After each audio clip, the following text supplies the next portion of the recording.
Hello, good morning everyone. This is Jeep Kit Fry. I am interviewing. Oh yeah, I am interviewing him as a potential applicant of our company. So, what is your message and goals in life? Can you state the problem and hypothesis?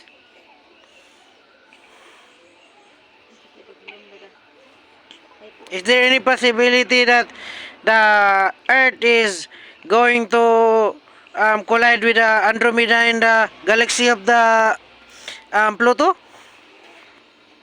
There is no?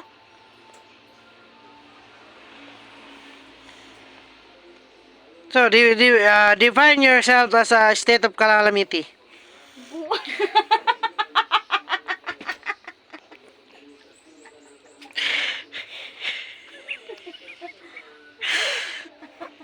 Oh my God. Are you a um, potential applicant and you don't know how to answer? Potential storm. Huh? You don't know. Yeah, you don't know. How many colors in the rainbow? Oh my God. Are you silent?